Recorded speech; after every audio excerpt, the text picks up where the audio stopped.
करीब एक दशक पहले भारत ने एक ऐसे रास्ते पर कदम रखा व्यूअर्स, जिस पर दुनिया ने तो शंका की ही, अपने लोगों ने भी खूब मजाक उड़ाया।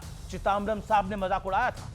साल 2015 में प्रधानमंत्री नरेंद्र मोदी ने सारी हंसी, सारी आलोचनाओं को झेलते हुए लेकिन उस रास्ते पर आगे बढ़ने से संकोच नहीं किया, क्योंकि उनका विजन था एक दिन वही रास्ता भारत को दुनिया के बड़े देशों के समकक्ष यानी बराबर लाके खड़ा कर देगा।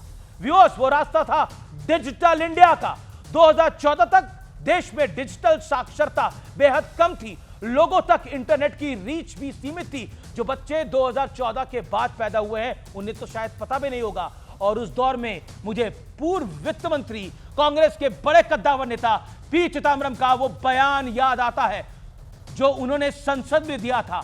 भरी संसद में कहा था डिजिटल पेमेंट सिस्टम भारत में कामयाब नहीं होगा, क्योंकि किसी गांव कस्बे में कोई रेहड़ी पटरी वाला, फल वाला जो सामान्य फोन भी ठीक से इस्तेमाल नहीं कर पाता, वो डिजिटल ट्रांजैक्शन कैसे करेगा।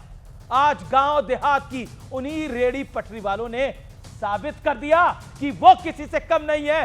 जून 2025 तक भारत में यूपीआई ट्रांजैक्शन की कुल संख्या 17,000 करोड़ के पार हो चुकी है। 2025 के विश्व की कुल रियल टाइम डिजिटल लेन देन का लगभग आधा भारत में हो रहा है, मेरे आपके भारत में हो रहा है। यूपीआई प्रति मिनट 4 लाख से अधिक ट्रांजैक्शन प्रोसेस करने की क्षमता रखता है।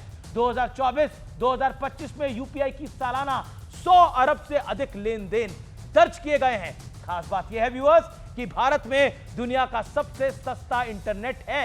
आंकड़े बताते हैं भारत में औसतन 10 रुपए का 1 जीबी डेटा मिलता है, जबकि चाइना में 32 रुपए, दक्षिण कोरिया में 151 रुपए, अमेरिका में 513 रुपए प्रति जीबी डेटा मिलता है।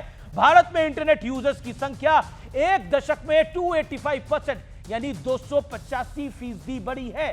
डिजिटल क्रांति से डायरेक्ट बेनिफिट स्कीम के बेनिफिशियरीज को भी काफी फायदा हुआ है। 2022-23 में डिजिटल अर्थव्यवस्था ने भारत की जीडीपी में 11.74% का योगदान दिया। 2030 तक इसके 20% तक पहुंचने की उम्मीद है। भारत की डिजिटल क्रांति दुनिया के लिए रिसर्च का सबब है, विषय है। कोरोना काल हो या डिजिटल इंडिया मूवमेंट, दुनिया ने जब भी भारतीयों की क्षमताओं पर शक किया है, शंका जताई है, हिंदुस्तान ने सबको हैरान कर दिया है। और वो कहावत है ना, स्काई इज द लिमिट। अभी तो दुनिया ने देखा ही क्या है, भारत का बेस्ट आना अभी बाकी है, यानी हमारा सर्वोच्च आना अभी बाकी है। इसलिए ये खबर उत्साहजनक है, गुड न्यूज है।